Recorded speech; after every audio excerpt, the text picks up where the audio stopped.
The FNRAd Snowboard Podcast is presented by Vans.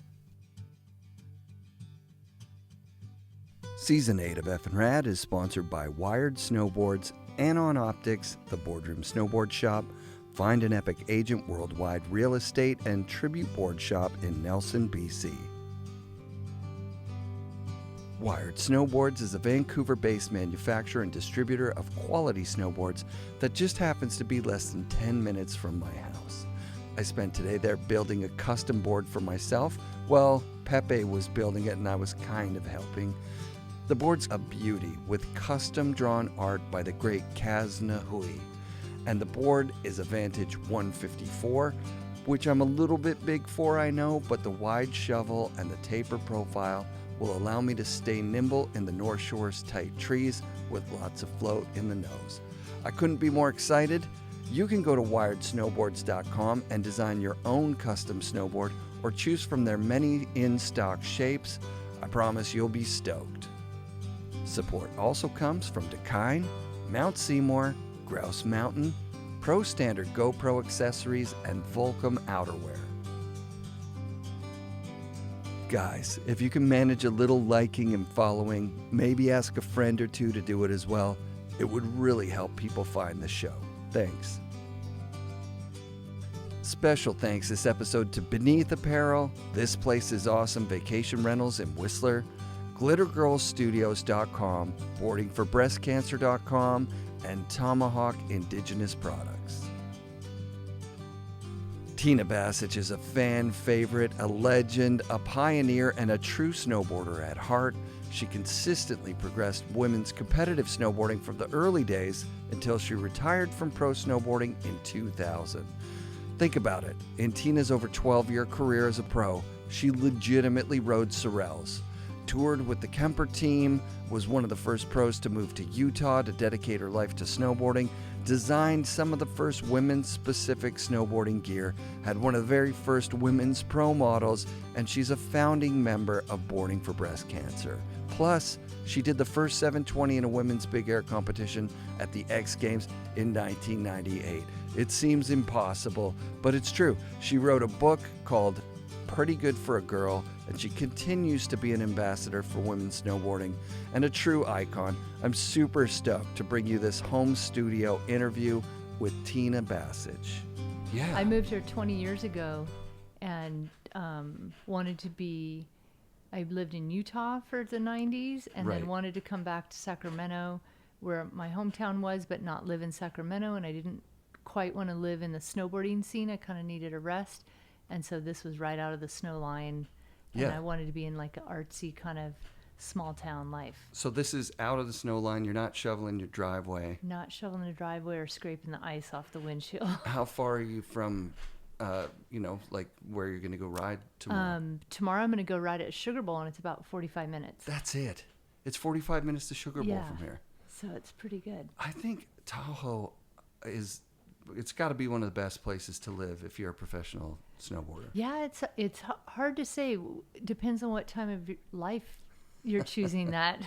Right. Because in my younger life, when I had energy to dig out my car out of the snow and do crazy stuff, be in the scene, to completely submerged in the scene, any ski town would have done well for me as long as they allowed snowboarding on the mountain. Yeah, because you're traveling a lot, right? Yeah.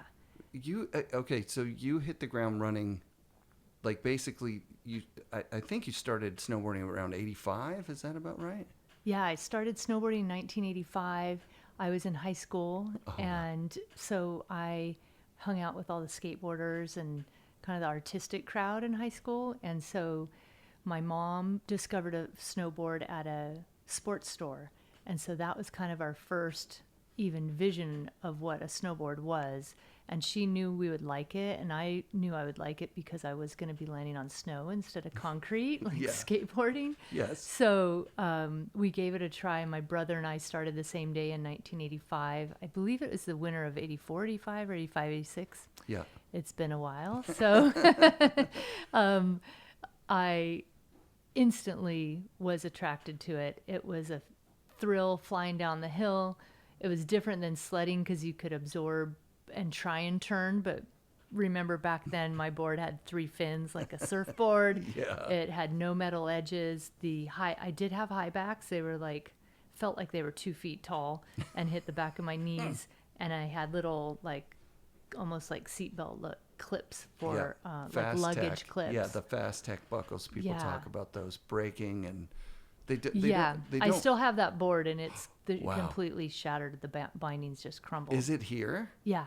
At Dave Sione's last night, he pulled out his old trick stick. You know, the yellow and my black gosh. zebra kind of. Yeah. It's such an iconic board. Would Yeah. you? This is what I was thinking on the way up. Like, for women's snowboarding, the field was smaller. There were less, but I mean, there was still a lot.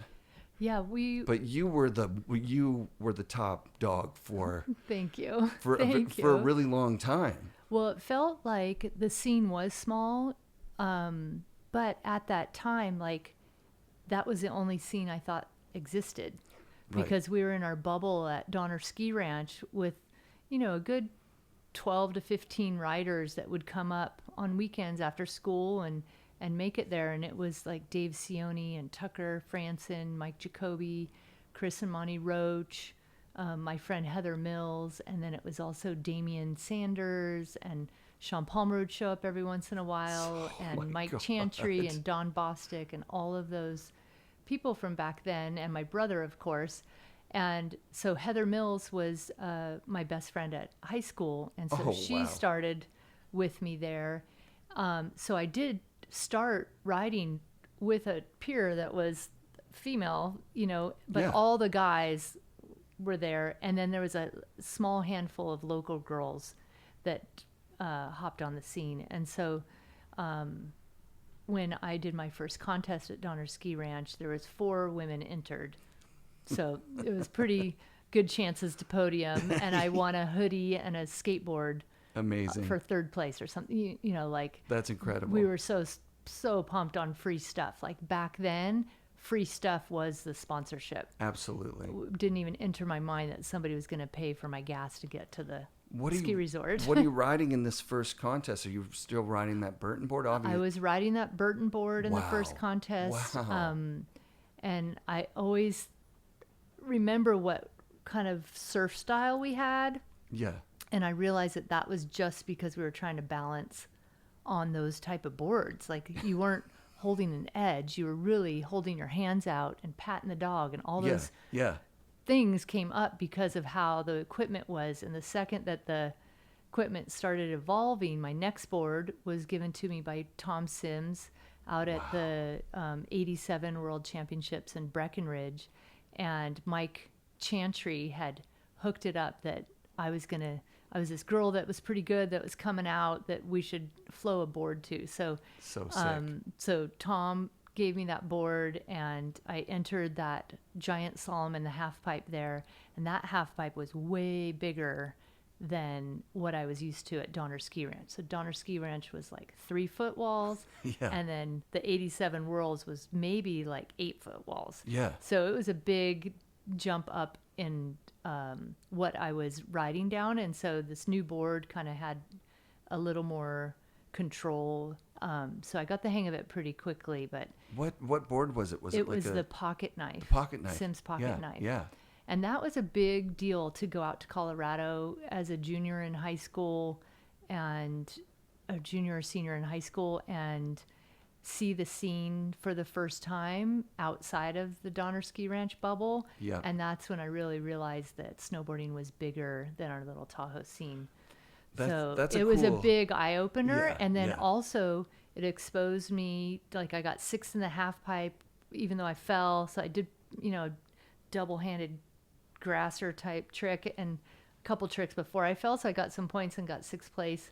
And, George Pappas was there, and he was ripping, and he said, hey, there's this new company starting. Would you like to be a part of it? And it was Kemper Snowboards. And so a lot of people kind of got picked up on the team at that contest. And then that kind of gave me the leverage to get more places and be more exposed by magazines and things like that. Yeah, it was kind of an instant travel budget, right? Like they would pay for you guys to go to the contest wherever. Yeah, we went right away. I mean, that contest must have been in March or something. And right away that summer, we went up to Blackcomb and had the team photo shoot. So within 2 months, I was head to toe day glow with my snowboard, my little mini Kemper snowboard. Luckily, they made a small one. Yeah. And it was like Jeff Curtis and Joe Curtis and Dave Dowd and Shannon Melhuse and Andy Hetzel and Brett Johnson and Adam Merriman and like all those awesome, the original Kemper crew was pretty fun. That seems, I mean, those images are burned into my brain. Was it Bud Fawcett that was shooting those? Or that might have been another one? I don't remember. I don't think it was Bud. Okay. It might have been somebody up in Canada. I don't remember. Yeah. But what was that trip? Like, what were your responsibilities? Was it like get up in the morning? I don't remember the details of the trip, but I remember the snow was summer snow, so it was kind of dirty, but we were trying to get like photos of the clothing and the base and lots of cruising through town and posing like we're walking across the street and stuff like that. But it felt exciting and it was new, and the fact that I was on a snowboard team and now I was calling myself a professional snowboarder was like the best. No doubt. Yeah. So Kemper goes to Sims. You go back onto Sims from Kemper? Well, the Kemper days represent when snowboarding exploded for me in popularity, because back in the Donner days, we weren't allowed at ski resorts. The skiers were gurning us all the time. We'd meet up at the bottom of the lift to ride up together so that we wouldn't have to answer any more questions about what is that and why did they let you on the lift. Yeah. So when Kemper team started, those guys really had my back. They were so supportive of me as a rider, as a female, as a woman, as a fellow teammate, an athlete. Like, we were really starting to build something, and snowboarding was finally starting to become a sport. Yeah. It was popping up everywhere. We were getting onto more resorts, which was like opening a whole new playground to us. We were getting expenses paid for. They were flying us to places for contests. And I was making enough money to where I could just focus, and had graduated high school by then. So that was a big deal back then to be able to do that. We even had a Kemper van, like a team van that we would drive down the road, and like Andy and Maddie Goodman would jump out into the snowbank while going 50 miles an hour, like just crazy stuff. I think that van actually ended up in a ditch, maybe at the U.S. Open, and that's it. It died. Wow. Yeah, the Kemper team was absolutely infamous. Yeah, and all the guys on the team were just charging it. And so that even helped me charge it, because I was not just left on my own and my own ability. Like, I had to step up and keep up with the photo crew and the film crew, and to not ride by myself, I had to keep up with them, because there weren't that many women snowboarders out there to join in with. So, and that was a time where there was kind of a token girl on each team. Right. So it was nice when that changed and women were actually able to hold their own on a team and be valued as a team member, not just a token girl. Yeah, you were there for that. Like, I remember Prom launching, and I remember actually as a guy who worked in a shop, that the fastest growing segment of snowboarding was women's. Yeah. Because women had been riding just small men's stuff for, the first 10 years of snowboarding. Yeah, there was kind of a shift where there was enough women riders to alert the industry that we were there. Yeah. But there wasn't support of the equipment yet. And people like Lisa Hudson, who worked at Airwalk and then went on to help us start Prom Clothing, and people like Gayleen Nagel, who was the marketing and team at Sims.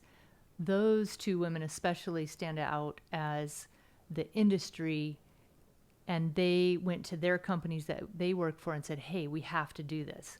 We have to do this. And they got a lot of feedback, like, it's not a big enough piece of the pie, it's not going to sell. But they pushed and pushed until we made it happen. And sure enough, splashing the industry with pink prom clothing and ads of Shannon and I dressed in prom dresses, which, we were tomboys, like we would never be in a prom dress. Right. And then the opposite photo of is us jumping off a cliff. Yeah. It was startling enough to get some attention, and then it actually sold, which then pushed it forward, and then it kind of gave then it made it look like if you weren't doing women's stuff, you were missing out. Totally. So then all the companies kind of started to give it a piece of the pie and a piece of the marketing and a piece of the production and, shelf space for it. And it really changed the sport because I was riding a board that was too big for me. It was too heavy. I was wearing clothes that I'd have to sew on my sewing machine because it was the big pants, big stance era of, kind of early 94, 93, 94, 95. And so having equipment that fit us, once we started on those lighter boards, narrower boards, clothing that fit, we felt so much more comfortable on the snow that we could progress our riding that much more. So it really comes back to those people that helped us push it through the industry and gave it a chance, and the shop owners and everybody that bought into it to give it a chance, and it kind of rippled out to actually being a movement. Yeah, you couldn't not. I think our best-selling boot, single-selling boot, the year before was like the Airwalk Free Ride, and then the Circe Vans came out, and it was like, you just think of how much untapped market you have there. You've got women who've been snowboarding for years that haven't been able to get a boot that fits their feet. Yeah. So you don't just get like a little bit of that women's market share, like you the get prom the whole stuff. Market. You get the whole thing, and then you're like going, "All right, like we doubled not just doubled our sales, like we created an entire thing out of nothing." Yeah. And it was the buzz for, I don't know, what a weird time, masculine, feminine, like men-driven companies saying like, "Oh, girls don't need their own stuff." Like, what a weird. It's interesting oversight. because I looked back on a lot of sports history about women in sports, and I was part of a exhibit at the Smithsonian called Game Face. Rad. And it was photographs of women in their moments in sports. And it went all the way back to like women playing basketball with hoop skirts on, like, or whatever. Yes.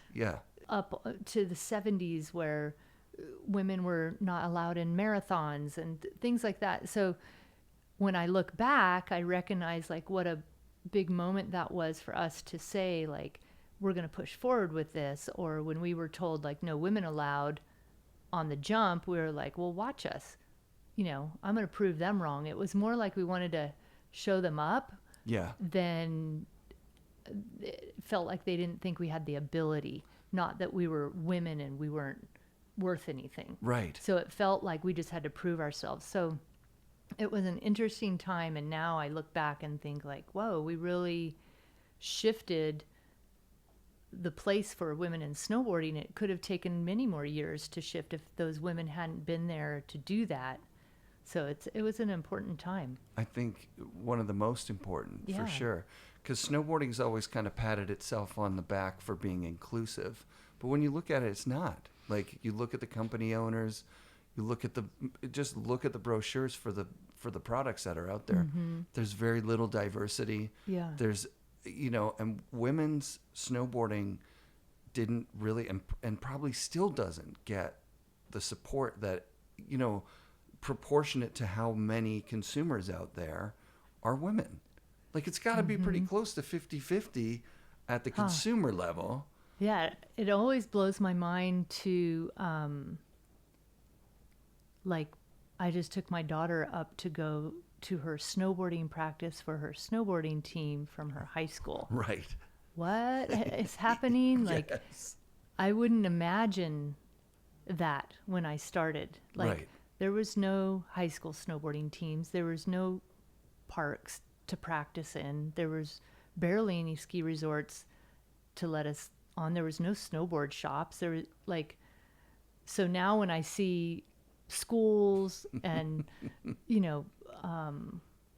nonprofits that get kids out on the mountain for the good of their soul, to let them thrive. And I am just so grateful that snowboarding brings that, because I felt the love for snowboarding instantly. And I think everybody that snowboards can say that that is a true thing. Like, there was a reason why everybody quit their day job so that they could snowboard and wash dishes every night so they could ride every day. Like, there's something special about it. And so the fact that so many people, including women and little girls, and everybody's enjoying it is such a positive thing.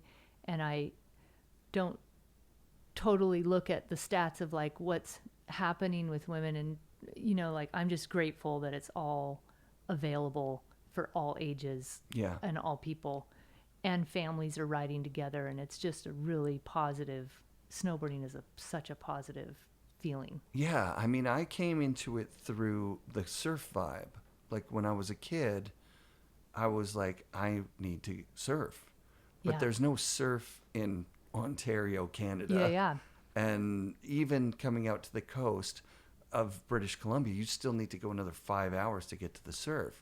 So, skateboarding kind of started to fill that, and then snowboarding right away. You could see that the lifestyle, you'd see somebody, try snowboarding and then, go off the rails. They're like, I'm moving to Whistler. I'm living in a closet under somebody's stairs. I'm getting the night job so I can snowboard all day. And I'm not just talking about pros. Like, there was an entire community of people that were just completely dropped out of regular society to snowboard. Yeah.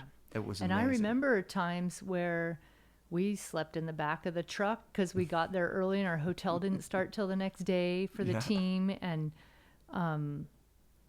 we roughed it back then just to get to where we could get to the contest or get to the good snow.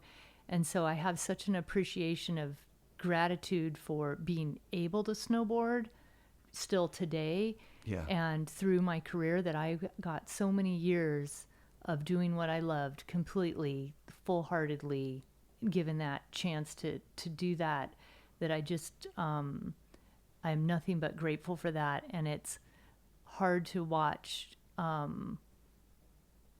teams or kids that expect that they want more or deserve more when you haven't gone through that. So it sometimes bothers me if I hear stories. Like, I was doing some reporting for NBC towards the end of my career in the early 2000s, and so I would interact with the snowboarders of that time. And some of them wouldn't give me the time of day to do an interview, and they were really focused on their art and their run and winning and stuff. But I really made me realize that when I snowboarded, I would do every interview, I would do anything I could to expose myself so that I could keep being sponsored and get after it. And so I hope that the kids of today that are sponsored and getting a full ride, that they recognize what a gift that is. Yeah, there was definitely a vibe of like you said, like, if you're riding on the chairlift with 4 snowboarders, you don't have to do the thing like when you ride with a skier, you have to explain the whole thing to them. They were just so curious. Everyone in the world was kind of looking at this thing, and then Jamie Salter takes Ride public, and it was like international financial news. They were like, snowboarding, you can be rich if you invest in snowboarding. It was like, it just went so crazy. One of the things that I love about your career is that the progression happens at these contests. So you're riding Donner, you go to Breck, and now all of a sudden you have to learn how to ride this thing at the contest in practice. And that happened all the way through, right? That was the fact for most of my competing career, because they would improve, like, then they invented the pipe dragon. And then all of a sudden we were like, we kind of had a consistency from contest to contest in Colorado because they were using the pipe dragon. And then, but when you would go back home, there wouldn't be a half pipe to practice in. So we were always like, you had to get to practice on time because you had an hour to figure out your run and maybe learn 2 new tricks. Oh, wow. Because you heard so-and-so was doing whatever. Right. And so you wanted to show up and get it done. And so a lot of that's completely different than what today, like Oh, yeah. people train, they figure out their run in the half pipe and they are critiqued and videoed and coached and Trampolines, everything, into foam pits. everything, and it's planned, Yeah. and they're not going to be at the top of the pipe going, I'm not feeling that layback slide on the 3rd hit. I'm going to do it on the 5th hit, and then I'm going to go for the alley-oop on the 2nd hit. Yeah. It is not like that anymore. And for us, like, I remember being at the U.S. Open in Vermont, and I had my run, and I was feeling real confident, and then the whole guys division went first, and they completely chewed up part of the wall where right. I was planning on some vert to get enough kick to do a 540. Right. Which was my hardest trick at the time. Yeah. And so by the time the women ran, that wall was gone. And so I had to switch it up. So we always had to make shift. The highway hit would get too played out, and then we'd Yeah. have to hit the other side first. And so nothing was planned as much as it is today. No training in the gym, no coaches, no uniforms, no. Yeah, It was different. You had to keep up with the partying. From what I've understood, it was like if you really wanted to be a champion, like Craig was great. Everybody loved Craig. Everybody respected him. But like the guys like Kearns and Johnson who would party harder than anybody and still get up and go and get, sometimes Johnson would win the contest. He'd be up all night. I don't know how he did that. Nobody knows how he did it. I really wasn't a partier, so Right. I took it seriously. Yeah. Like I appreciated what I was offered and really took it seriously. I was at the parties, but I wasn't in the ditch after the party. I was driving everybody home Right. and making sure I was up and at the pipe because I wasn't going to miss a minute of practice because half my team was in the ditch. Right. Right. It wasn't like that. So the whole time, I really felt like I took it seriously as an opportunity and I didn't want to miss it out. And I had seen people come and go that partied too hard and broke shit in their hotel room, and Sims would have to pay for it. And then at some point their contracts weren't renewed. So Right. I wasn't going to let anything get in the way of me snowboarding all the time. So when you moved to Utah, that's a power move for a competitive snowboarder at that time. Yeah. And that house is legendary. You had is that where Palmer's band played? And there's all those, oh no, the Beastie Boys played That's there. Tahoe. Oh, that was Tahoe. That was Tahoe. Yeah, so the Kemper team had a photo shoot at Snowboard for 5 days, Yeah. and we just nailed the weather. We Sick. had powder every day. It was so sick.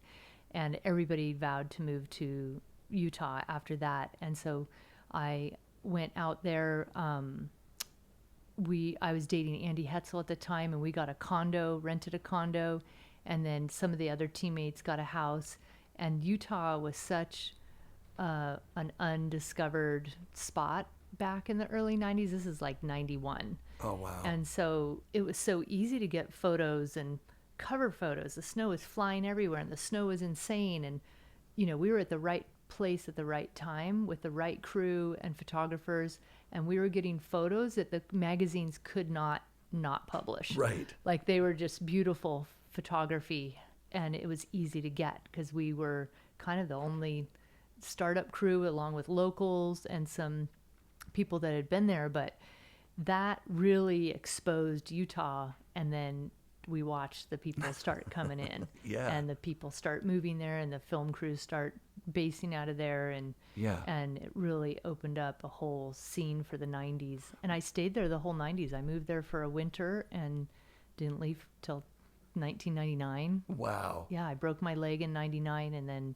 decided to come back home. Fib-tib in my ankle. Oh, man. Yeah. That's and gnarly. I've got, I went through some injuries in my career, but I am so thankful that I got out alive. Like, not everybody was so lucky.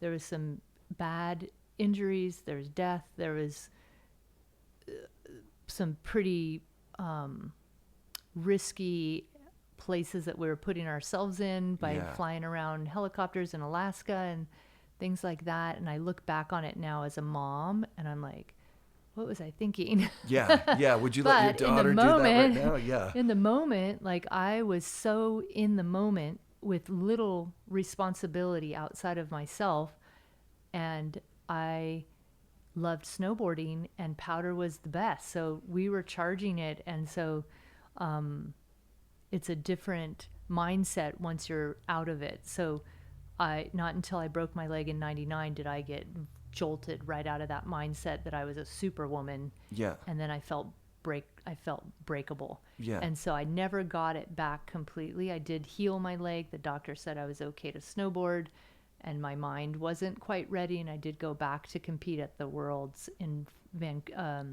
at Blackcomb Whistler. They had the World Championships that Sims put on. Yeah. I think it was in 2000 or 2001. Yeah. And I did go back and compete at that. I got second place. Wow. And then as I was taking off my bindings at that contest, I just said, that's it. I'm not going to compete anymore. I want to take care of my body. I need to land in powder. I need to make my own choices, not ride on the day of the X Games or the contest scheduled. If I'm not feeling it, you have pressure to still perform. So Yeah. I made a conscious choice to kind of give my body a break. That's I mean, amazing. wear and tear for Yeah, 15 years. Yeah. It kind of starts to catch up with you a little bit. It's amazing you went out on top, right? Like when you think Yeah. about the progression of women's snowboarding, like Craig fell off when Terrier came out, right? Like he brought up the guy who's going to overtake him, Yeah. right? That's when he left to go to the backcountry. He's like, competitions, you Yeah. know, they were pretty serious there for a bit.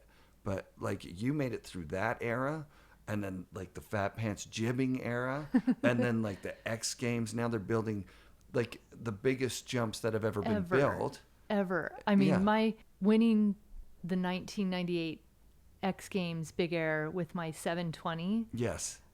I had no idea I was going to be able to pull that off. And the only practice I had doing 720s, it started out in the backcountry. I started doing kind of McTwists off kind of side hits, and I would over rotate, but I'd land in powder and ha ha ha and get a good photo and whatever. Yeah. And so I was up at Mount Hood with Mark Frank and some of the Sims teams at the time. Oh, sick. And I was practicing over rotating my 360 spin, and I was almost double rotating.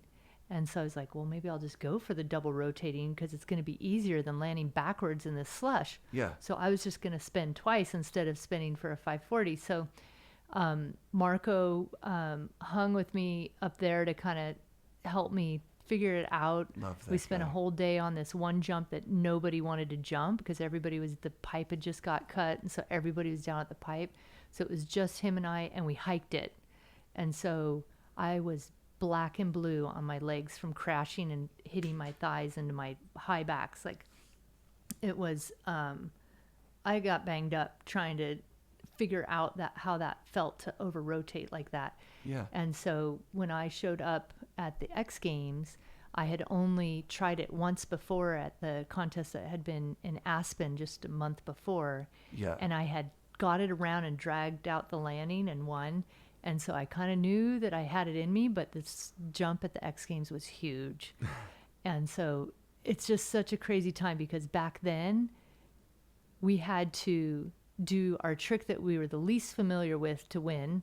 And we had to do it on a jump that was bigger than we'd ever done it on and then try and pull it off. So it was just, I was so nervous and little bit confident, but a little bit nervous. And I was super pumped about trying a new trick because I knew that would be recognized. Yeah. So the fact that I kind of squeaked out the landing okay and Yeah. won that was a big deal. I remember riding up on the snowmobile because they were giving us shuttle runs at that time. And I was holding on to the guy going up, and I saw all the people cheering for me like, Oh. yay, you did it. And I was like, okay, that was my moment. Yeah, that's like Tony's 900 or Yeah. something. Like it's like you're Yeah. at the X Games, you pull out this trick that's never won a X Games before. Yeah, no woman had done that before on the platform like that. And so it did push women's snowboarding forward because we were kind of, at that time, There was lots of 360s. There was a couple backflips and a couple kind of maybe a couple frontside 540s, but that was it. And a lot of the video parts of women, they were all the same tricks. So I feel like it did help push forward where women were now going to have to step up to beat a 720. So it definitely progressed the women. You're bringing me memories of seeing Spencer O'Brien. You know, I think she pulled a 900. Oh my gosh. Yeah, like so awesome. Yeah, and like styly too. Like it's like women's progression there for about 5 years was like the most interesting part of the sport. Yeah. And I see, you know, because I'm in a very male centric friend group. Like when we're watching natural selection and guys go, oh, the girls, it's just it's hard to watch. I'm like, it's inspiring to watch, because if I was a girl, my daughter or any girl snowboarder out there that's hungry sees that and thinks like, this is attainable. Like I live in Jackson. I could do a backflip. I can do a 5 into powder and I can do a nose butter. Like you could go out there and win natural selection and push the sport. It's like, it's right there. Whereas if like a guy like me, I'm watching Travis Rice do a video game run in Alaska. It doesn't seem real. It doesn't, it's definitely not attainable. Like I'll go out and do some pow turns and be like, yay, my natural selection run. But like, it's, I think it ping pongs back and forth from like, obviously the progression is dangerous. That's the thing about the sport. Yeah. It's a little scary to watch how high they're going in the half pipe and how big they're going in the backcountry. And there is so much risk there. But you have to remember that those the current time, like those riders are building up to that. Yeah. And they are more comfortable on their snowboard probably than walking in the lodge. Yeah. Like they are on it and they are in their mindset and they're pushing it. The ones that aren't, you don't see on the TV. Confession wise, like I didn't watch women snowboarding. Like I was one of those misogynist dudes in a shop going, why are they bothering? Like I honestly felt that. Like I'm like, well, if they're not doing better tricks than the guys, why do they get to be in the magazines? And you were viewing it wrong, because I totally was doing it because I love snowboarding. Yes. And isn't that a blessing? That, and also my daughter wants to see herself reflected in the media. She's not going to get pumped seeing Travis Rice doing a video game run. And I mean, it's just like parenting, like you said, a good example. And I feel like I got to be that example for so many women. And I still get messages on social media and stuff of women who said, I saw you in the magazines. I saw you at the X Games. I saw you do it. That's how I started snowboarding. That's why I started snowboarding. That's why I strive to be better. And so having that feedback continuing from people from way back in the day, it just is so rewarding to know that even though I was following my passion, it really did reflect on others in a positive way and give them exposure to snowboarding. What a beautiful sport. Totally. Yeah, I feel embarrassed. Like I progressed as a human being. Thankfully, I spoke with Jess Camira, who she just was like, I can't believe you thought any of that media was for you. Yeah. You know what I mean? Like it was, there was just a moment where I was like, oh my God, I'm a father of a daughter. Yeah. And I've been telling her, I literally said in the car one day, like, oh, women's bodies are just different or whatever, that stupid thing that it's like, I didn't realize that the support, not having the support base means you don't have the incentives. So you don't, it doesn't progress as far or as fast, right? It's just a support thing. Yeah. I actually realized it when we were talking about football, because men's football in Canada and the US, the Canadians are way behind. They don't get paid as much and they're not as athletic. They have to work day jobs to be on the football team. In the winter, right? Yeah. Like it pays $30,000 a year to be a regular guy in the Canadian Football League.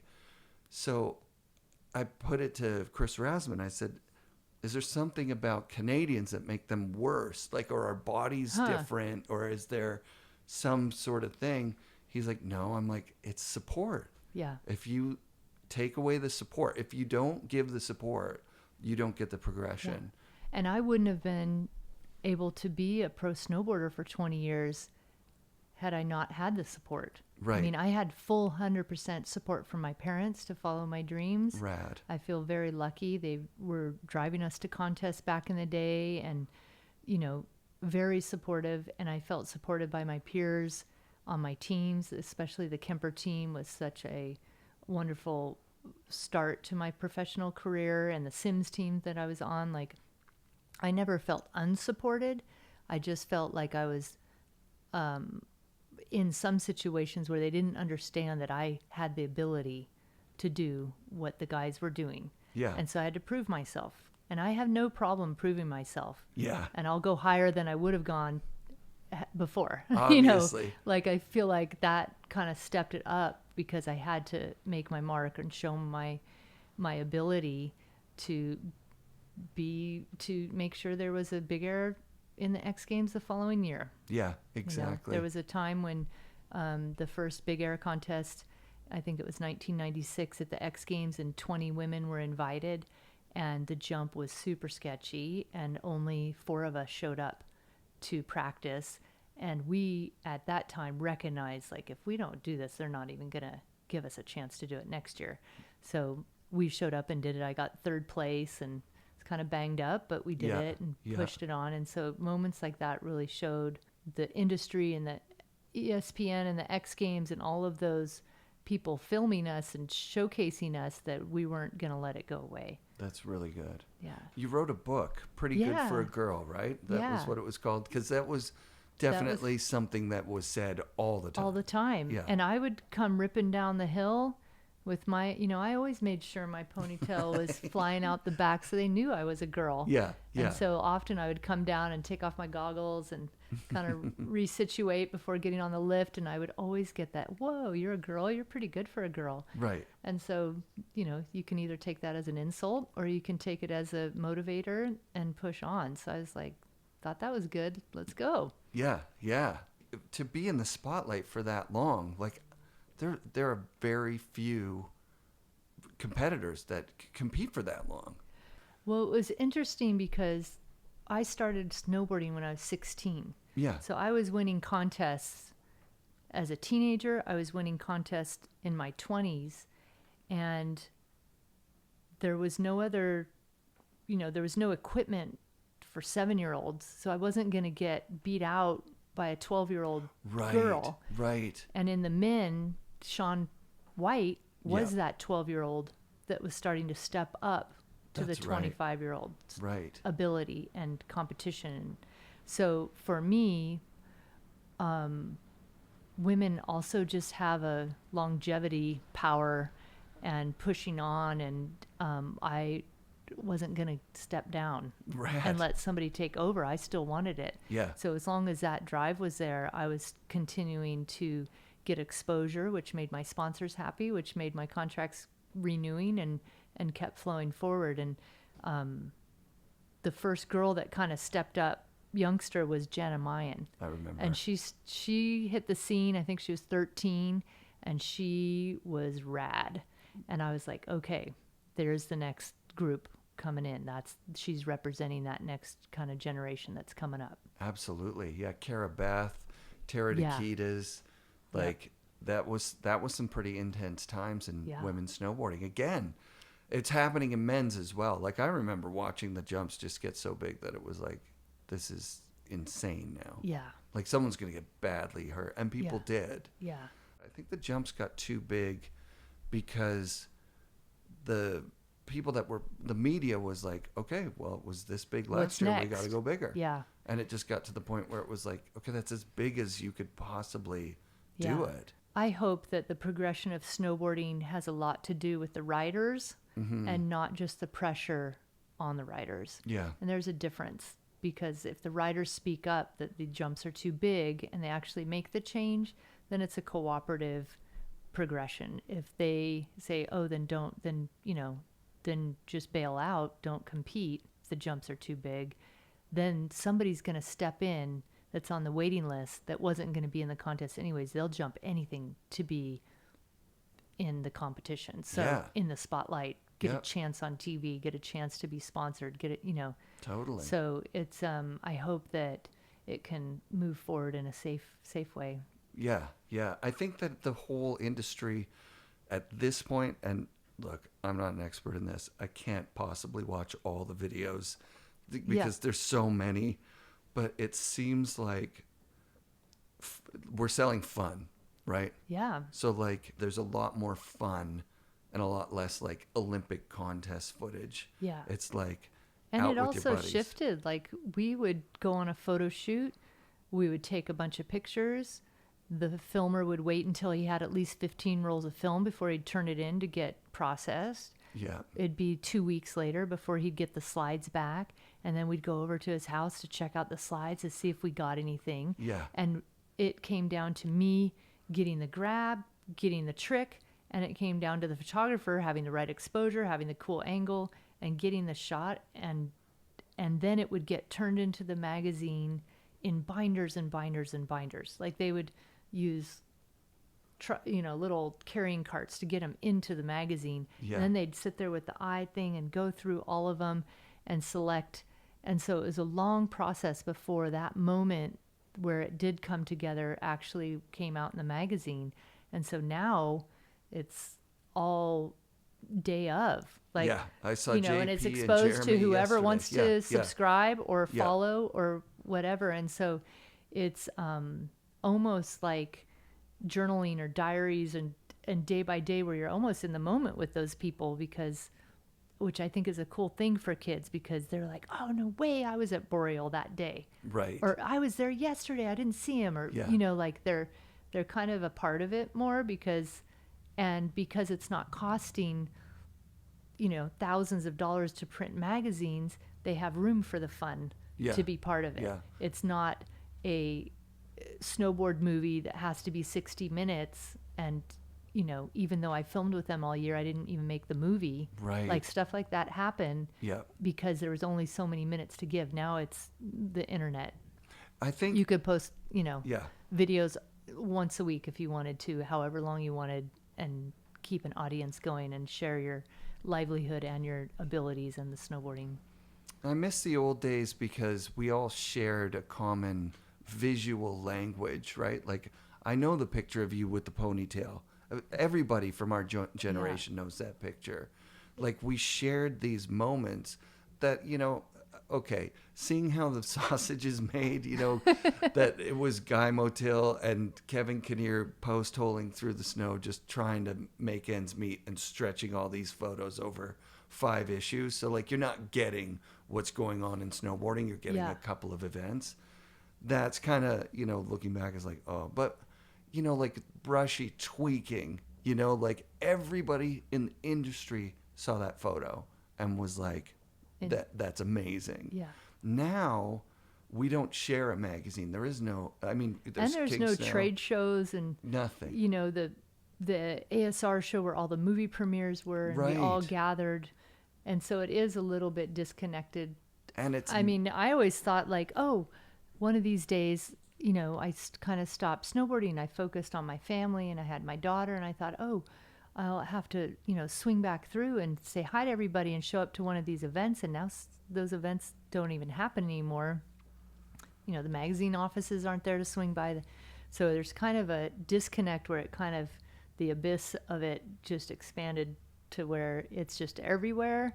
And it would be a harder effort to get out there and try and connect.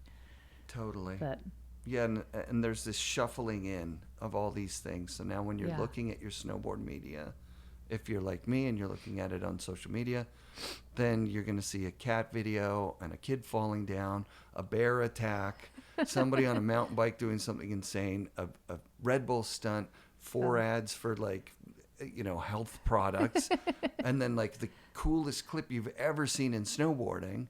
Yeah. But then if you're talking with your buddy about it, like, oh, did you see that clip? It's like, no. It's like we were so happy to have Trans World because before that it was like clips and thrash or like or little like tidbits. tidbits And of ISM Ski was Magazine. around. ISM, right. I didn't get ISM because I was too remote. Oh, okay. But it was like Action Now or whatever, or BMX Plus would do, like, oh, snowboarding's coming. Yeah. And to have your own magazine of all the snowboarding stuff going on was just, it was incredible. I remember recording stuff off the TV, like, oh, they showed snowboarding on TV, and having a tape of like 10 different clips from the television. And now it's just like, it's almost like you can choose what you want to see. mm-hmm. I mean, that's the whole point of it, right? Yeah. So I don't know enough about the current sponsorship world and how people are coming up these days and getting recognized, but you just have to get in front of the right audience. Social media is a big factor. It's a big factor. Team managers are like managing people's posting. I'm like, sure the contracts of today are way different than my $250 a month. And you're obligated to go to 2 photo shoots for the team. Wow. And you can turn in receipts for expenses. We'll pay for your entry fees. And then if I had a sliding scale. If I got first place, I got a bonus. If I got second place at a contest, I get a certain bonus. And then if I got a full page in the magazine that showed the product, and I got a bonus. And so now I'm sure that the contracts are like, you have to post this many posts and tag the product and hashtag this, and I'm sure there's some pretty detailed instructions. I'm seeing a lot more like, the boot I'm wearing is the this, in a post from a guy, and you're like, I don't know how I feel about that. Yeah. I mean, you're doing your job. Yeah. Hey, if he gets to snowboard every day and that's what he has to do, he has no complaints. That's how I felt. I was like, tell me what I have to do to snowboard every day. How can I make this work? And it was getting sponsored head to toe so that I could pay my bills of having a car and food and, living and things like that. And when I added up my goggle sponsor and my outerwear sponsor and my boot sponsor and my board sponsor, I had it covered. That's amazing. So that made it work. Did you do your own accounting? Like, did you pay your own taxes and all that? Yeah. Or did you? Yeah. Back then it was a simpler life. Yeah, totally. So when did you settle down and have kids? Did you do that during your competitive career? No. In 1999, I broke my leg, and that kind of stopped my competitive snowboarding. And then I went on to do some commentating for NBC a little bit. I also did the GKA TV show on Fuel Network. Okay. That was an all-girls action sports thing that I hosted. Rad. So I got to do that and travel around and be involved. And that I wrote my book that came out in 2003. And then I met my husband and had my daughter in 2007. So she was born. She's my only child. And I was ready to be 100% focused on raising her, being completely present. And so I knew that I wasn't going to be able to be a snowboarder or even a commentator and leave, and travel like that. So I kind of let that chapter of my life be done, and I focused on home life. And so I opened a retail gift store because I like to create and do art and crafts and things. And so I started doing that, which turned into a wholesale business. And I still to this day have my gift wholesale line. It's called My Favorite Things. And so I still run that. And then with Addison, her diagnosis for scoliosis came when she was 10 years old, 5 years ago. And so that really shifted for me just the power of being a parent and being a strong, having strength in that time. And then seeing how strong Addison was and how she stepped up without complaint to take on this condition. And so she's just been so inspiring to me, pushing through. It's been a hard road, but a doable, achievable road. And I'm thankful every day that it's just scoliosis. Like, that's where my mind was. I was like, it could be worse. We'll take this and we'll make the best of it and work through and make sure she's out of pain and can function and not give up dance classes and not give up things that she loves to do. And so my artwork, my mixed media artwork, really blossomed during that time. When I saw her spine on the MRI, I realized that I had to incorporate that in art just to process it. And so I started doing mixed media collage, and I really, really love that part of my art life is a good part of my life now. Have you integrated that into snowboarding? Like, have companies come and said, like, we want to put Tina art on our stuff? I was really fortunate to pair up with the Capita Snowboarding and do a limited series of art boards, pro models in 2021. I had to think about it for a second. In 2021, because we had the idea of doing it earlier, and then COVID kind of took over for a minute there, so we delayed the project. So they did a release of the boards, and I was just so pleased with the graphics and had lots of feedback, and it kind of helped reconnect me with the snowboarding world a little bit. And I got to do the Bomb Hole podcast and see Eastone and Chris and those guys. And so I feel like there's a little more energy in snowboarding for me now. And Addison's grown and is a teenager, which is when I discovered snowboarding. And so she's kind of got the bug of excitement and is on her team at her high school. And so, that's so fun. So thrilling to go snowboarding with her. So the fact that it's raining and today means it's snowing up in the mountains. So can't wait to get on the mountain with her.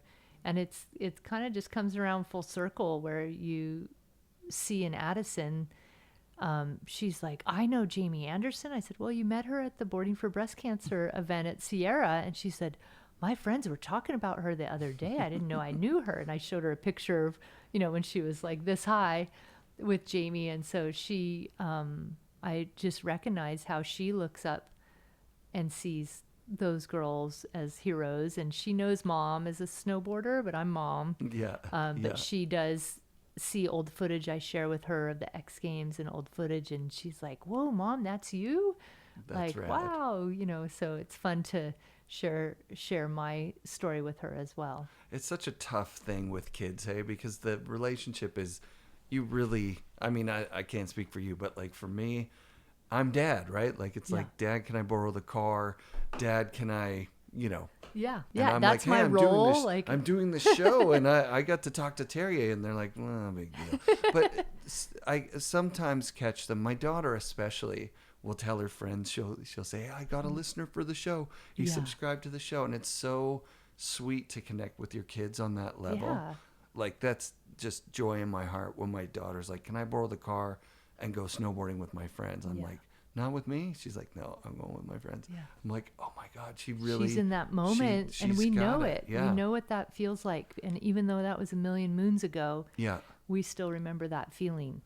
And it's just the pure stoke of being in that moment. And, Addison's starting to link turns and get, she's at the beginning of it and she's so hyped on it, and came off the mountain the other day like, oh my gosh, I rode over the box and didn't fall. And, amazing. It's so rewarding. It's just, that's really what life's about. Yeah. Dave and I were talking about old men. He was golfing with old men yesterday, 88 that are probably our age. I was remembering, at Mount Hood, Timberline's got a chairlift called Storm and Norman. It's actually named after a lifty who was a lifty there. I'm not sure when. I don't even want to guess. But we rode up the chairlift with Storm and Norman. Oh, no way. And he was in his 90s. Oh, wow. And he was just spraying knowledge. He's like, the life of a skier is a blessed life. Yeah. Like I feel sorry for people that don't connect with nature the way that we connect with nature. Yeah. And he kind of looked, he goes, I think snowboarders too. That's awesome. But it's like... It is all about connecting with nature. I totally 100% believe that.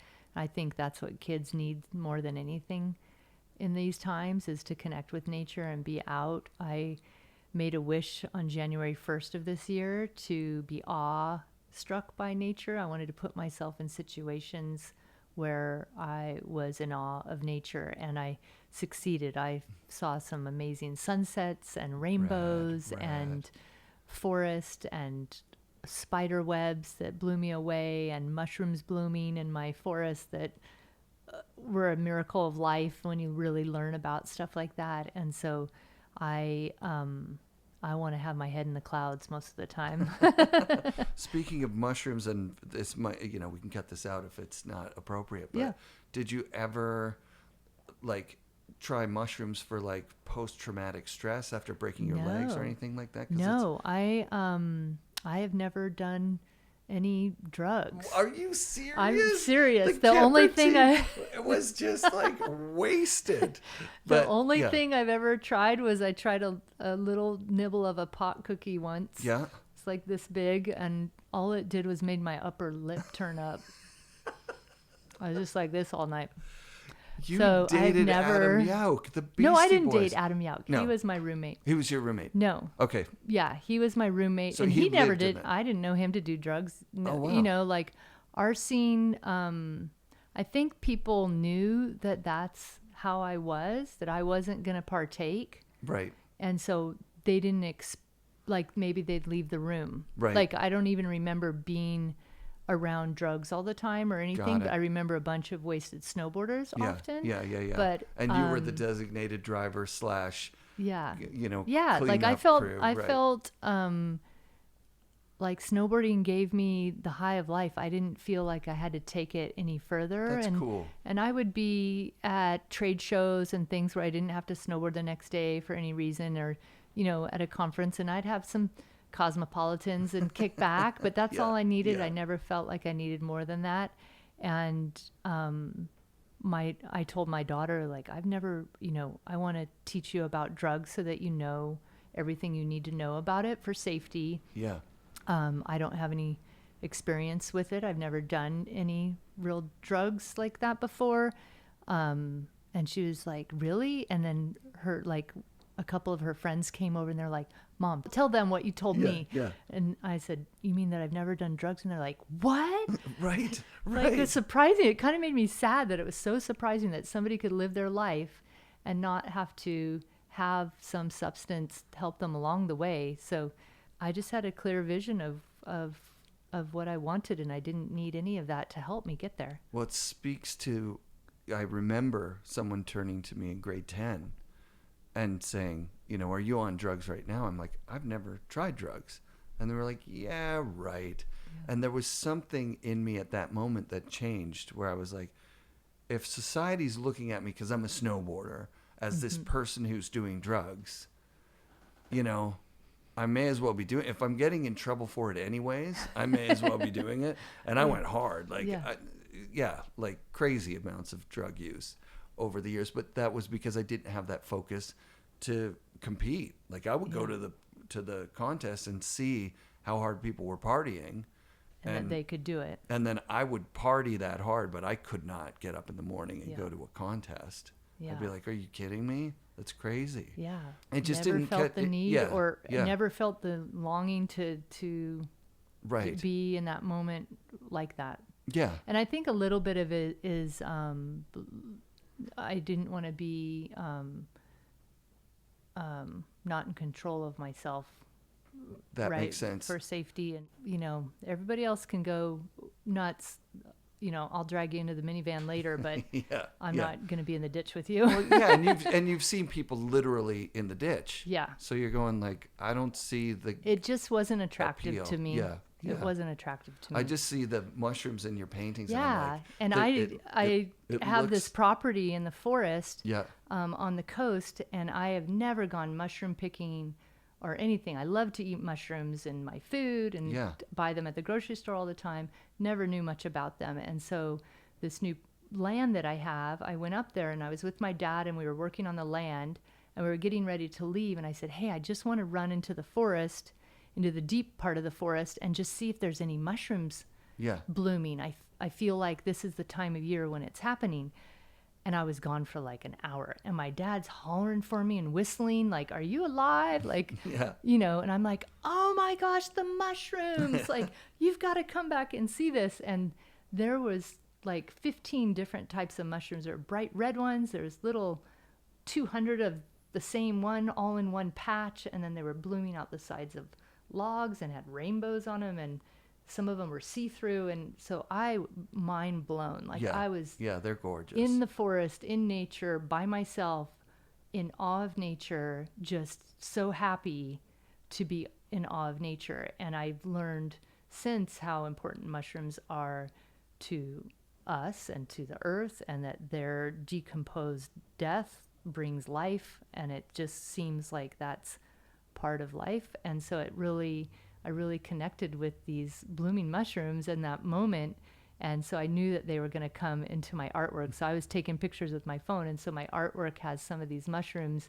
And since I did share on social media about this mushroom experience, and I didn't touch any of the mushrooms because I was freaked out, like even touching them. Of course. And sure enough, some of them were psychedelic mushrooms, and I didn't know which one. I knew nothing. So they're like, I hope you didn't eat those. And I'm like, I kind of wanted to pick them all and make a taco. And they were like, no. Oh, yeah, there's some deadly mushrooms out there, and too. it just shows, again, how powerful Mother Nature is, and how it all works with us if we respect it. And so for me, I just go back to nature for the blueprint plan. Yeah, the connectivity. The connectivity it's is there. right? It's really real to me, and I'm after it now. I'm kind of like recognize how much energy it gives me. I recognize how meaningful it is to me for my health, for mindset, for taking a break from this busy, crazy world that seems to be spinning off orbit.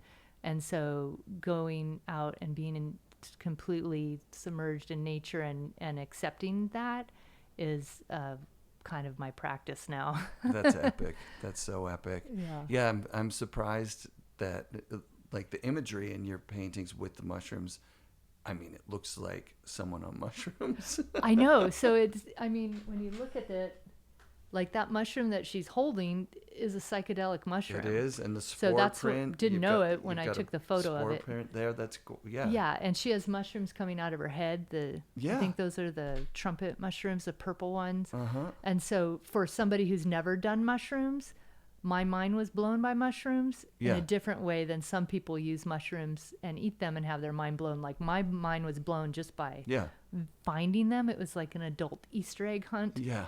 And I was so high on the excitement of it that I was literally running through the forest by myself in glee, screaming with joy. Like, oh my gosh. Like you were high. That's amazing. It was amazing. And for me, that's all I need. I don't know if I'll ever eat a mushroom, but you know, it's nature has some powers, that's for sure. Well, I think that you're speaking right now to something that I've spoken a lot about psychedelics on the show, and my relationship to psychedelics has matured in the last 2 years, especially. And I don't think they're for everyone. And at one point, I was like, get John Roth's microdoses. Everybody should do this. I watched that show with him and saw how powerful it meant to him in healing, and I can see how nature has given us this gift. Absolutely. If we use it wisely, there is some healing to be done with that. And if mushrooms can rewire your brain to a different perspective that can change your life and how you view it, and all you needed was a jolt to get out of the rut or the path that you were on that you could not get out of, I mean, that's a positive thing. So it's part of it looks like a poisonous thing to me, and then part of it can be a healing thing. And so I'm in between because I don't know that. Right. So I'm learning and trying to keep open to why nature brings us these things and what are we supposed to do with them. I think it's really important to point out that you have had an experience that's very much, if not adjacent to, identical to taking mushrooms and going into a forest. So, like, if somebody's out there and they've heard me say, oh, you should do mushrooms, try mushrooms, whatever. Like, no, if you're afraid of mushrooms, don't do them. Yeah. That's really important because it'll just exacerbate that fear. But if you want that feeling, literally go into a forest and during mushroom season and rejoice in the beauty of mushrooms. Yeah. It's probably the same brain plasticity. You're probably having chemically happening to a very it comes down to like when you're a 7-year-old and you see the news and a building falls over on the news or there's violence, that child's brain thinks that it happened. And so there's danger and damage that can be done by this exposure when you're young because your brain doesn't know the difference. And there's still things as an adult with a matured brain that your brain has reactions and you still have that. Like you can see, it's the fight or flight. Like if, if you get scared or your brain goes on defense or, things like that. And so when people say like, oh my gosh, you have to go on mushrooms, you're going to have the time of your life, or you're going to have this new perspective, like you're really putting a lot of pressure on that substance to do something for this person. And what if they're not open, or what if they're not ready, or Totally. What if their body is going to have a bad reaction, or what if it opens up wounds and trauma from past that is now open and can't be shelved anymore. Like there's some dangers to depending 100%. on a substance to do something that it did for you and think that it's just going to exactly do the same thing for everybody else. So it's not going to. That's a risky thing. So like I spent a year or two kind of proselytizing, is that even a word? I don't know. Of just saying, listen, if you're in a rut, and this is everybody, if you're anxious, if you have like a low level like fear of the world, microdose, you'll love it. And a lot of people came back and said, I just don't get it. Not even I don't get it, it just doesn't work for me. And I go, oh my God, it's not supposed to work for everybody. It's actually. And for me, like if I needed something to ease pain, or people that are dealing with cancer and people that are dealing with stuff, like I'd much rather turn to nature than turn to a chemical thing. 100%. Of course, we have to promote that nature thing. Like it's so cool that we talked about it, because I haven't spoken to that person yet, like to you, about like what the power of actually just getting in nature is. Yeah. And some places around the world, I think in the United States, doctors are prescribing time in nature now instead of prescribing pills. Yeah. Well, they should. They totally should. It's sad that they have to prescribe getting in nature, because we should already be in nature. Totally. We're of nature. Oh my gosh. Like we have to get off our screens and be part of this, because it is part of us, whether we want to be or not. And I had this experience in Colorado with my mom this year. And we were in Crestone, Colorado. It's at like 8,000 feet. It's in one of the biggest mountain valleys in the world. And the mountains are shooting up behind us. And the clouds, being at that elevation, the clouds are just coming across the valley, and they're just coming right at you. It's not like the clouds in the sky. So I was really like, whoa, we're in this. And the altitude, and we're just kind of like dizzy. And we're like, they're talking about this vortex that exists here. And there's all these religious temples there, and there's things happening there in enlightenment type energy. And so we were reading about it in the hotel magazines, and we were hearing about it at the co-op with the 200 people that live there. And then we really experienced it, and it was a real thing. And we had a rainbow appeared, and I yelled to my mom. I said, "Get in the car!" And she didn't even hesitate. She just started bolting to the car. We were at a painting class. And I peeked out the window and saw the rainbow. And she got in the car, and we raced up the hill to the rainbow. And we drove through somebody's property. I don't even know whose property. And I slammed on the brakes, and we got out. And we were dancing in the rain, looking at the rainbow. And it started to be a double rainbow. And we were just in awe, freaking out, like, whoa, it was so joyous. And I'm standing there, dancing with my mom in somebody's backyard. And so we're having this experience with the rainbow. And then we turned around and just saw the 30 miles of the flat mountain valley and the sun setting and the clouds. And it was just this, whoa, like just floored us both. And we both looked at each other, and we just felt the same thing at the same time, that we were a part of it and had an experience. And so and then it was over, and then the sun set, and then it was gone. It was like 3 minutes. Wow. And so we went back to our hotel, and we were talking about it. We were like, what'd you feel? Like we were sharing our feelings about the experience. And it was interesting because what it brought up for both of us is that this highest that I've ever been with my mom, this high that we were feeling brought the feeling of death. And so it blew me away that that's what we both felt. And she felt like she was okay now because she knew that we would be able to connect with her when it's her time to go. Wow. And so I said, I'm okay with it too. I felt that too. And if it's tomorrow, it's tomorrow. If it's in 10 years, 20 years, whatever it is, I feel like I know that too. And then for me, I felt like the only thing holding me back was my skin was the only thing holding me from bursting into the rainbow. Like that's what it felt like. And so I felt like I was going to just be absorbed into everything. And it wasn't just the heavens or the clouds and the rainbow.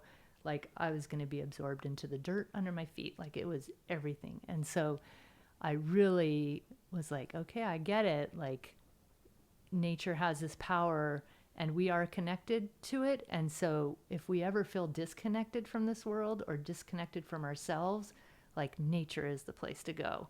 Like 100%. I feel like I can reset at any time by getting out and connecting with, I mean, why wouldn't we be that connected to it? We're all here to share energy. Like, why wouldn't we also be sharing energy with nature? Yeah, if you're at work listening to this right now, go outside.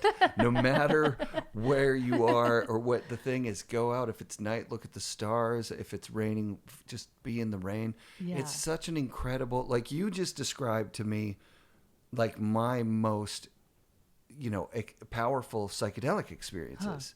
That's how it feels. Yeah. You come out, you're not afraid of death because this is so special that we're here now. Yeah.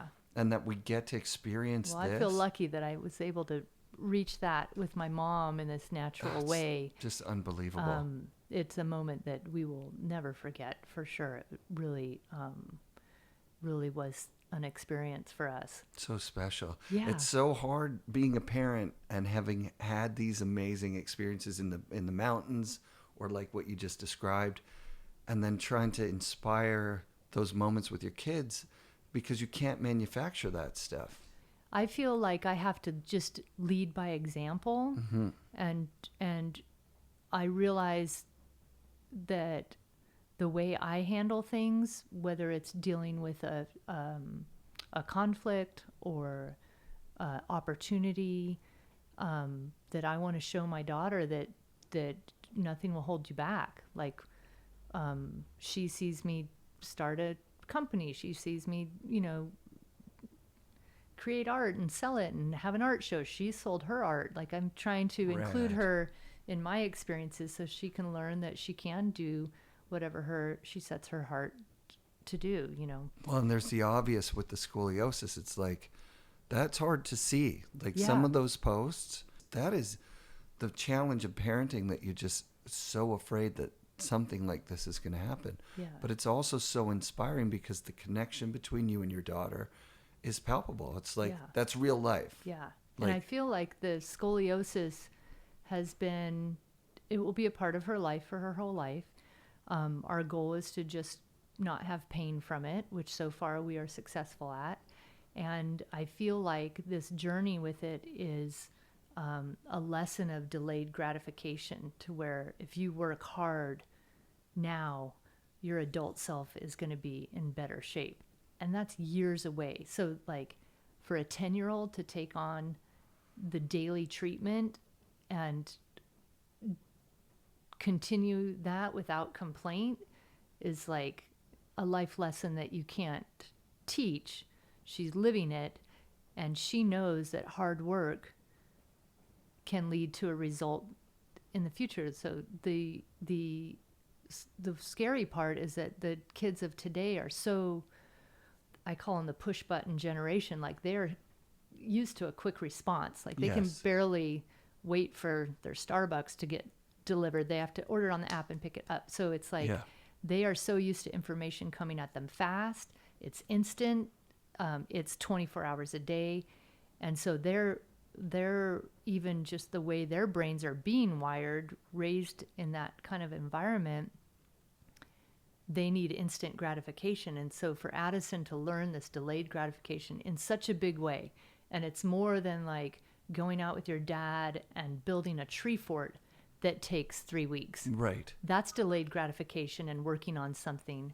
But when it's keep going. something Sorry. like, yeah, did it go off? We can pause. I think That my one did. phone is making a noise. It's oh. historic too. Like you're interviewing some people that have some stories to tell. You so feel should that, have right? that. Like Yeah. you feel that reverie for like Yeah. the special space that you hold in the Yeah. in the culture. And we're not just talking just snowboarding. Like you Yeah. said, you were in a Smithsonian exhibit. Yeah. Like snowboarding holds this crazy spot in the world, where the world transitioned from kind of stuffy, stuck up, sports that were, when I think about seeing Olympic freestyle skiing and they're doing the flips off the big jumps, it was really impressive, but it was robotic and calculated, and there was no surf in it. There was no, what is that? Personality. Yeah. It didn't have the kind of personality that, Jamie Lynn doing a 360, Yeah. Peter Line doing off-access stuff. Yeah.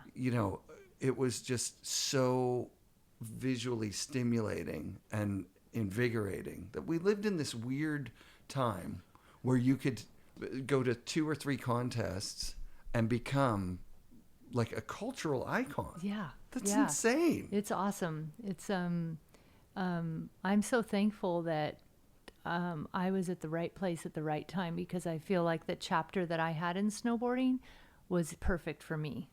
I don't feel like I would be thriving as a competitor today, and so kind of strategically planned, and with it's kind of too structured for me. And I'm an artist, and I I enjoyed that I was the misfit, and that we were the green-haired punk kids that showed up on a scene that didn't want us. It was an exciting time, and I don't think, of course, snowboarding will never have that beginning again. So the fact that I got to be at the beginning of the sport was a blessing. Wouldn't trade it for anything. That's so crazy. I do want to say thank you for, all that you did for snowboarding, and for even myself in that, that grumpy guy going, what is this all about? Like, can come around and be like, I'm so glad that as a sport we had strong women that, like, you mentioned Gayleen, and I think she's someone I need to have on the show for sure. For sure. And the fact that she bankrolled Shannon's board, yeah. that to me is like, I can't even believe that's a story that had to happen. Yeah. But that it did, and that your group, and also the advocacy for, look, we're going to do something cool for the community. Like the Boarding for Breast Cancer thing set the pace for, the Full Moon Girls, and for women snowboarding to have like a higher purpose than just winning contests. Yeah. We recognize that in our snowboarding world, of how our actions rippled out. And I think it's just a full lesson of life. Like, our actions do affect other people. The way we live our life affects other people, and the attitude we have towards others in their hard times and whatever. Like, it is just, if we can have that, if we can lead like that, then it does ripple out in positivity. Yeah, and it's still 100%. We're still seeing the effects of it. Like Yeah. you say, people still reach out and say, I've started snowboarding because I saw you snowboarding. Yeah. And I feel that it was an honor and right place, right time, that I was in that scene when I got to make my mark and be a little part of history. Yeah, definitely. Big part of snowboard history. Well, thanks for doing the show, Tina. Thank you. I'm honored to inviting be me here. into your home. This is amazing. Awesome. Thank you. Thanks. That was awesome. FNRAd shoutouts this week to Tina, her husband Zach, and their daughter Addison. Thanks for inviting FNRAd into your wonderful home for this interview. Big shoutouts to listener Cam from Nutby Snowboards. He had his latest split snowboard featured on POW Surf Journal's favorite boards list shortly after losing a very close friend. So it's been a big week for Cam. Love you, buddy. Also, my best friend from high school, Chris, just got AirPods, so he's started listening to the show, and he sent me the nicest message today, so I'd like to shout him out too. Thanks to all of you who make it to the end. You're the reason I do this. Be sure to come back next week for another episode of FNRAd Snowboarding, presented by Vans and brought to you by SIA Productions.